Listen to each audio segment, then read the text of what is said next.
دا مجلس کړل مناسب نه دي ځکه چې دا پښتون کومه نشه په جنازار چولیږي خو په انه مخه اول خیال یې نه وي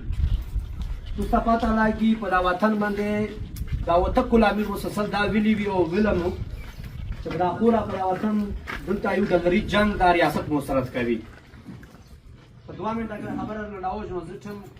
جنازه ویلو راځو دا مقصد یې دا امیش بار دا و چې دلته په دا خورا باندې جنگ د مسرت کیږي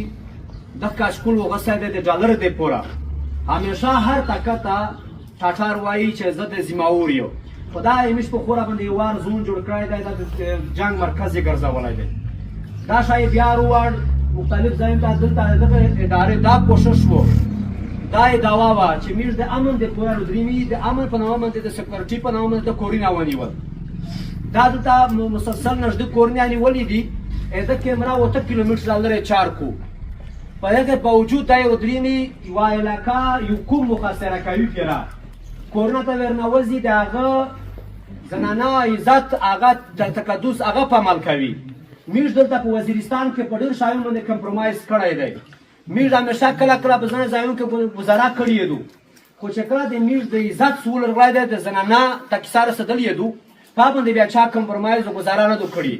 تو سره ښه معلومه دو چې همیشه د پوره دلته مرګینه وشول په 2007 کې موږ سر سړی لوړل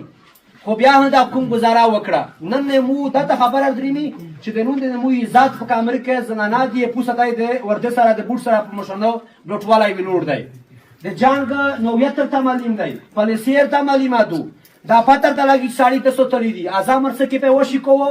اعظم ورسه خلک په تباہ کو خپل مقصد یې پیرا په کورنی ونیول دلته وا تونه وا هغه ته دغه ساړي ټیپک برشاول چې تونه زفت خکاو هغه یې جواز وګرځول دا ټول اعظم ورسه کې په ونیو بیا خبر درېمي کڼي کوټ ته د ساړي منتقل کړل ولته ګراوند پلی ک په کڼي کوټ کې وسا کورنانه سیابل ارزي شنامات کور ونیو دا خبره راونه دو زه نن دلته خالي دا خواست را کوم ته چې داسې کیسارو درېمي په دا نامه خای سرکیفل کوم د غونډاک نه 15 کور نه پوسه خال کړل کو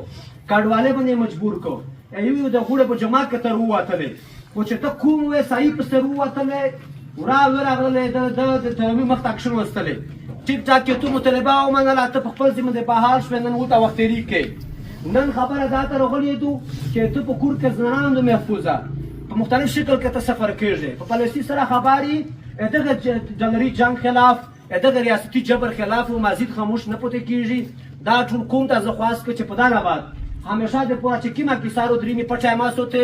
میډیا ته وروره میږ د په ویروډي په مخ باندې په فرانټو میږ وی که هر کولې هر تکلیف ورسې میږ داروشي